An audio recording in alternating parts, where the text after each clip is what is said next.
Hello class. Welcome back बच्चों। लो प्यारे बच्चों, स्टार्ट कर रहे हैं नया लेक्चर। बेटा आज हम वहीं से चर्चा को शुरू करके कर रहे हैं बेटा, जहां छोड़कर गए थे। केस स्टडी नंबर 8 या 9 होगी बेटा आज, और बेटा 31 तक केस स्टडीज हमें करनी है। बेटा पढ़ना स्टार्ट करना, ये केस स्टडी पढ़ना शुरू करोगे। बाबू अगर रिक्वायरमेंट से समझ नहीं आया और आपने केस पढ़ना शुरू कर दिया तो आप गधे हो, क्योंकि रिक्वायरमेंट कहती है identify the type of organisation which permit still limited the flow of communication in all the direction. ऐसी कौन सी ऑर्गेनाइजेशन है बेटा जो परमिट करती है flow of communication in all the direction? किसी से भी किसी भी लेवल पे किसी भी डायरेक्शन में बात कर लो। इनफॉर्मल तो बेटा केस नहीं पढ़ना। फिर बेटा अनदर एडवांटेज पूछता है, चलो जी एडवांटेज लिखी जाएंगे इनफॉर्मल की, वो कोई बहुत बड़ा मुद्दा नहीं है। एक चीज और सर, अभी D9 पर है, D31 तक करनी है, कल का दिन नहीं है, आज ही खत्म कर रही है ये केस स्टडी। बाबू कहता है नेम द फ्रेमवर्क। आगे तो पढ़ना मेरे ख्याल तो मेरे को ये पता है कि मेरे को सोचना क्या मतलब है, आगे पढ़ूंगा, पर फ्रेमवर्क का हिंट मैंने दिया था। क्या तो सोचना है ऑर्गेनाइजेशनल स्ट्रक्चर हो सकता था अगर अगले पार्ट में टाइप ऑफ स्ट्रक्चर पूछा होता। तो ऑर्गेनाइजेशनल स्ट्रक्चर तो है नहीं, यानी कि आंसर या तो फंक्शनल या डिविजनल है। लेकिन अगर आप ढंग से इसको पढ़ो रिक्वायरमेंट को, कहता है name the framework which the diversified organisation should adopt. चलो मुझे तो केस भी नहीं पढ़ना। डाइवर्सिफाइड ऑर्गेनाइजेशन पता किसको बोलता है? डाइवर्सिफिकेशन बेटा जिनके पास बहुत सारे प्रोडक्ट होते हैं उस कंपनी को बोलते हैं डाइवर्सिफाइड। तो यार मेरे लिए तो क्लियर है कि आंसर इज डिविजनल स्ट्रक्चर। फिर भी तुम अपनी तसल्ली करना चाहो तो पढ़कर देख लेना, मैं आपको बता देता हूं। पहले इसका प्रोडक्ट है ऑफिस फर्नीचर। अब ये एंटर कर रहा है होम इंटीरियर एंड फर्निशिंग में। बेटा होम फर्नीचर में नहीं, इंटीरियर में एंटर कर रहा है वो। इंटीरियर और फर्नीचर बहुत अलग अलग चीज है। दूसरा प्रोडक्ट है ये डिविजनल स्ट्रक्चर ही है। ठीक है जी बाबू, दो लिमिटेशन वो लिखे जाएंगे डिविजनल स्ट्रक्चर की, हमने पढ़ी हुई है। केस ढंग से पढ़ना। जिन्होंने बेटा मैनेजमेंट के पुराने फंक्शन मुझसे पढ़े हुए हैं, दूसरे फंक्शन पढ़े हुए हैं, वो दोनों सोचेंगे बातें। जिन्होंने बेटा सिर्फ ऑर्गेनाइजिंग पढ़ा भी मुझसे, वो बेटा ऑर्गेनाइजिंग की बातें सोचो, आराम से केस रीड करो। बेटा जिनको प्लानिंग याद है, इसमें प्लानिंग भी है। देखा उसने बहुत सारे ऑल्टरनेटिव आइडेंटिफाई करे, देन बेटा सेलेक्ट भी किया हुआ है ऑल्टरनेटिव। जिसने नई प्लानिंग पढ़ा हुआ टेंशन मत लो, जब पढ़ेंगे तो समझ में आ जाएगा। रही ऑर्गेनाइजिंग की बात, सर 2-3 हिंट है, ये देखो। बाबू कहता है to achieve the desired goals various activities are identified like. कहते हैं इस गोल को अचीव करने के लिए बहुत सारी एक्टिविटी आइडेंटिफाई करी। सर ऑर्गेनाइजिंग प्रोसेस का पहला स्टेप क्या है? Identification and division of work. ये देखो आइडेंटिफिकेशन ऑफ वर्क किया, ठीक है जी। वर्क भी बताया कौन कौन सा आइडेंटिफाई करा, फिर ये पढ़ना। After identification of different activity the work are allocated to the different member, assignment of duty. तो ऑर्गेनाइजिंग के भी 2 हिंट थे। ठीक है जी, मेरा ख्याल सोच पाएंगे आप। बढ़ा दें बात को आगे।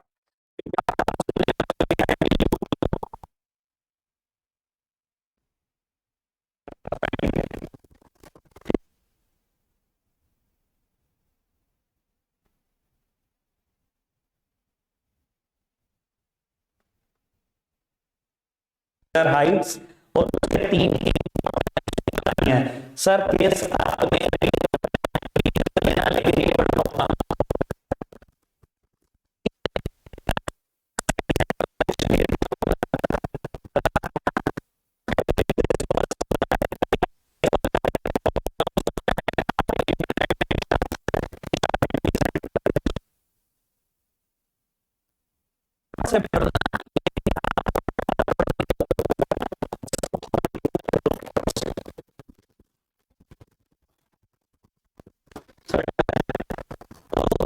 से इंसान फील करता है काम।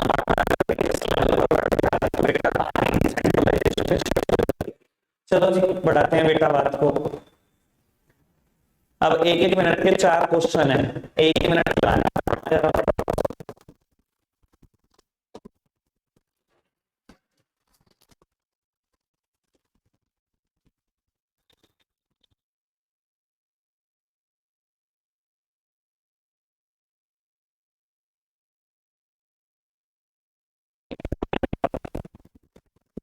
आंसर आपको दिख रहा है तो मुझे ठीक है जी, कोई दिक्कत तो नहीं, मत पढ़वाऊं। चलो बेटा ये पढ़ना, पहली लाइन, कंपनी को चाहिए हाई डिग्री ऑफ स्पेशलाइजेशन। कौन सा स्ट्रक्चर समझ रहा है, ठीक है ना, फंक्शनल की एडवांटेज। चलो बेटा ये पढ़ना, suggest how the organisation can overcome the problem faced by it, और उसके 2 बेनिफिट। केस पढ़ो,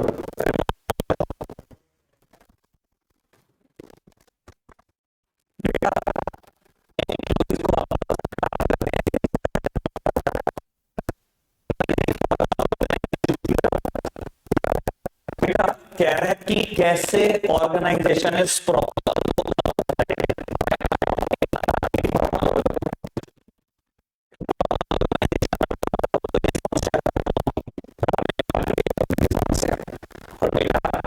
कुछ बेनिफिट्स होंगे,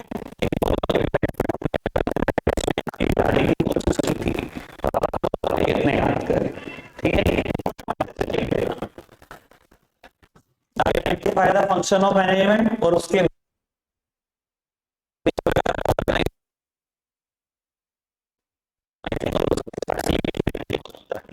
लेकिन एक बार आप पढ़कर बता दो कि आपको कहां से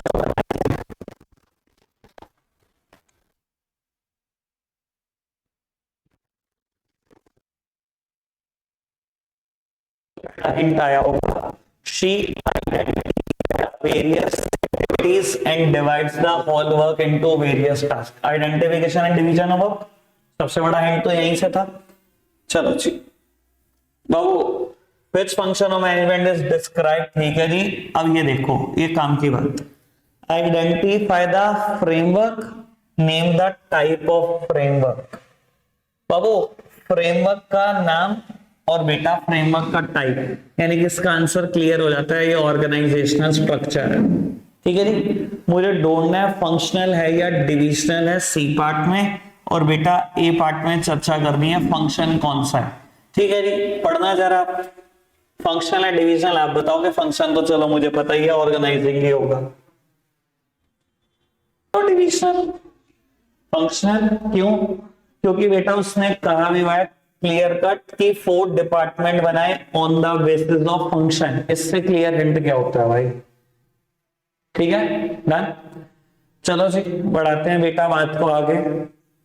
बाबू पहले रिक्वायरमेंट देख लेते हैं, identify and explain the function of management, और बाबू एडवांटेजेस बतानी है, अभी मैंने कराई नहीं है, उसको पेंडिंग छोड़ते हैं। एक चीज और बेटा, फंक्शंस ऑफ मैनेजमेंट है, तो हो सकता है बेटा ऑर्गेनाइजिंग के अलावा कोई दूसरा भी हो, जिसको पता है वो आइडेंटिफाई करे, जिसको नहीं पता वो ऑर्गेनाइजिंग को ढूंढने की कोशिश करे, ठीक है जी। पढ़ो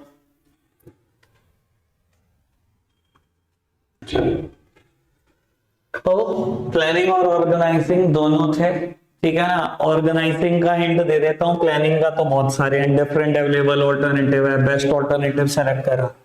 बाबू then the various tasks required to be performed were identified, divided, ठीक है जी, और बाद में सिमिलर एक्टिविटी को ग्रुप भी किया, सारा हिंट है, पूरे प्रोसेस का हिंट दिया हुआ, ठीक है। चलो लो जी बढ़ाते हैं बात को आगे, ये बताना आंसर, इंतजार रहेगी मुझे आपके आंसर की।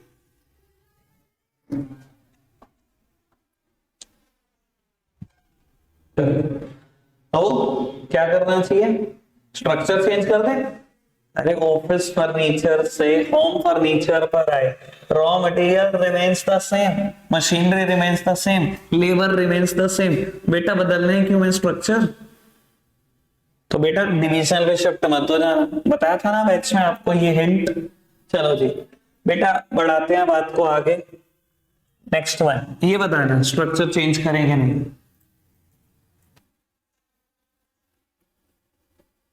सर कर रहे हैं स्ट्रक्चर चेंज, डिविजनल में शिफ्ट कर जाओ क्योंकि कंप्लीटली न्यू प्रोडक्ट है। एनर्जी ड्रिंक कहाँ, स्पोर्ट्स वियर कहाँ, ठीक है ना जी। लो जी पढ़ाते हैं बेटा बात को आगे। कहता है आइडेंटिफाई एंड एक्सप्लेन द, ये बहुत काम की बात है, identify and explain the type of organisation through which Gurpal Singh fosters interpersonal relationship with his staff. Sir case पढ़ू, क्या आना चाहिए आंसर, इनफॉर्मल ऑर्गेनाइजेशन, 3 लिमिटेशन, चलो जी बहुत बढ़िया। ये देखो कितना बढ़िया question, how is the company's future organisational structure likely to be different from that of existing one. कहता कैसे कंपनी का फ्यूचर ऑर्गेनाइजेशनल स्ट्रक्चर डिफरेंट है जो एग्जिस्टिंगली कंपनी फॉलो कर रही है उससे, और 3 पॉइंट ऑफ डिफरेंसेस भी लिखने हैं। बड़े काम की बात थी, मैंने केस नहीं पढ़ा पर बेटा थोड़े से समझदार बनो। बाबू कितने ऑर्गेनाइजेशनल स्ट्रक्चर आपके कोर्स में, 2। उसने कहा कंपनी का एग्जिस्टिंग कुछ और था, फ्यूचर ऑर्गेनाइजेशनल स्ट्रक्चर कैसे डिफरेंट है ये बता दो। बेटा आंखें बंद करके लिखना, फ्यूचर डिविजनल स्ट्रक्चर है और प्रेजेंट में फंक्शनल अडॉप्ट कर रहे थे। कभी ऐसा हो सकता है कि आप पहले डिविजनल स्ट्रक्चर अडॉप्ट कर रहे हो बाद में फंक्शनल पे गए हो। सर आज तक मैंने तो आज तक ऐसा कोई केस देखा नहीं।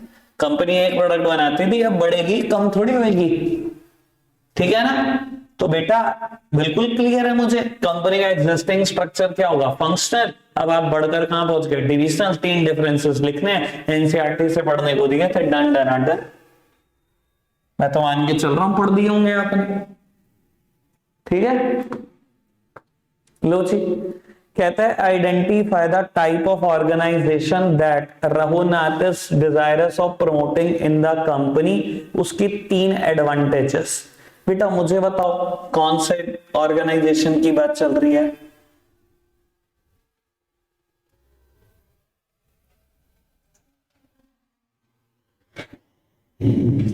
किसकी बात चल रही है, इनफॉर्मल। कैसे पता लगा, वो कह रहे हैं सैटरडे को इंडोर क्रिकेट मैच कराएंगे सारे स्टाफ का आपस में, ठीक है जी। बढ़ जाए आगे। बाबू कहता है identify and explain the concept used by Smriti to share her work and authority with her subordinates. या तो बेटा आंसर डेलीगेशन होगा या डिसेंट्रलाइजेशन होगा, क्योंकि इसका हिंट तो यही मिल गया कि उसने बाद में अपना काम और अथॉरिटी शेयर की हुई है। देख लेते हैं, अगर वो वर्ड आए 4 तो डिसेंट्रलाइजेशन, नहीं आए तो डेलीगेशन। पढ़ना जरा।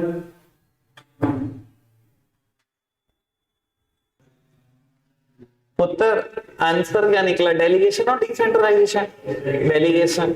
चलो ठीक है बहुत बढ़िया। बाबू पूरा केस आप पढ़ोगे, मुझे तो आंसर चाहिए, मुझे आंसर बता देना मिले कि नहीं मिले। पूरा केस आप पढ़ोगे इंक्लूडिंग रिक्वायरमेंट, मैं आप कुछ नहीं बता रहा, पढ़ना खुद से। पढ़ा आपने पूरा। अतुल को इंचार्ज है, उसके नीचे एक सबऑर्डिनेट काम करता था मानिक, बाद में बेटा उसको दुबई, जो भी दुबई में उन्होंने नया फैक्ट्री खोली है, प्रेमाइसेस खोला, उसका हेड बना दिया, कुछ ऐसे करके हुआ है सब कुछ। बाबू कहता है why is Manik supposed to give regular feedback about work to Atul. बेटा आपको क्यों लगता है कि मानिक को फीडबैक क्यों देना चाहिए? सर अगर अथॉरिटी आपको मिली है, रिस्पॉन्सिबिलिटी आपको मिली है, तो you are being answerable for the results. आप कैसे बच सकते हो उससे, ठीक है ना जी। B part, can the authority granted to a subordinate be taken back and redelegated to another person? Sir yes, why not? ठीक है ना भाई, ये तो सुपीरियर की मर्जी है, जब मर्जी आपसे दी हुई अथॉरिटी वापस ले ले, किसी और को दे दे, ठीक है ना। पावर उसकी है, वो आपसे शेयर कर रहा था जब तक आप ठीक कर रहे थे, आपने गलत करना शुरू कर दिया, उसने अपनी पावर वापस ले किसी और को दी थी, इसमें क्या दिक्कत है। कहता है can Manik be held responsible for not meeting the work related expectation of Atul, give a suitable reason in support of your answer. Yes, Manik को रिस्पॉन्सिबल ठहरा सकते हो कि नहीं? यार आंसरेबिलिटी अकाउंटेबिलिटी आपकी है, क्यों नहीं जिम्मेदार हो आप, ही जिम्मेदार हो। लास्ट वन डिफरेंस, अच्छा चलो ये तो डिफरेंस बताना है, ये एनसीईआरटी का ही है। पढ़ो जी, केस आपने पढ़ना है रिक्वायरमेंट के साथ, पढ़ो फटाफट से। रिस्पॉन्सिबिलिटी अकाउंटेबिलिटी मैं भी सेम एग्जांपल से समझाता हूँ, ठीक है ना। सृजन है कि नहीं है अकाउंटेबल? है अकाउंटेबल। सर ठीक है, आप जितनी मर्जी अथॉरिटी बांट दो, जितनी मर्जी रिस्पॉन्सिबिलिटी बांट दो, बट बेटा आंसरेबिलिटी कभी नहीं बढ़ती। Accountability is absolute term. चलो अब ये बहुत बढ़िया केस स्टडी है, बहुत ही मजाक है। मतलब क्या तो तुम केस स्टडी बनाओगे, identify and explain the two types of organisation have been discussed. Identify कर दो भैया, हमें पता है दो सी कौन सी होंगी, फॉर्मल इनफॉर्मल, और वी वाट कहता है डिफरेंस बता दो भैया। बहुत बढ़िया, हमने बहुत सारा केस पढ़ा है। चलो जी बेटा पढ़ना। Identify and explain the concept used by Rakesh, keeping in mind the competence and the experience of other librarian. Autonomous plan है वर्ड, लेकिन पेपर में ऐसा अंडरलाइन हुआ नहीं आएगा। ठीक है ना, वहां छाट लेना थोड़ा सा, यहाँ तो आपकी सारे काम मैंने पूरे कर दिए। चलो बढ़ाते हैं बेटा बात को आगे। ओहो ठीक है, अब क्या बोलो, मैं आंसर भी यही है बस। ठीक है चलो, बस अब दो केस स्टडी बकाया है, थोड़े ठंडे दिमाग से पढ़ना, जल्दी नहीं है, ये दोनों पढ़ना फटाफट से।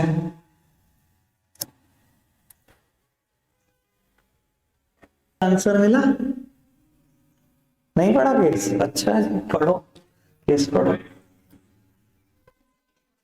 चलो बेटा आपने पढ़ा, उसके रोल में ट्रांजिशन क्या आया ये पता लगा।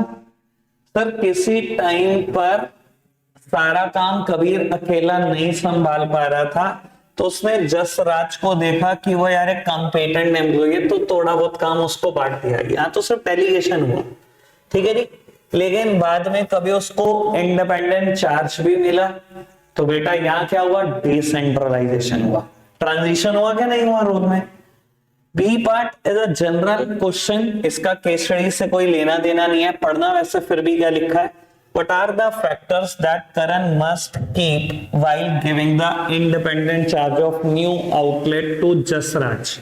बेटा ये क्या आंसर लिखते हैं, एक बार इनका भी पढ़ लो।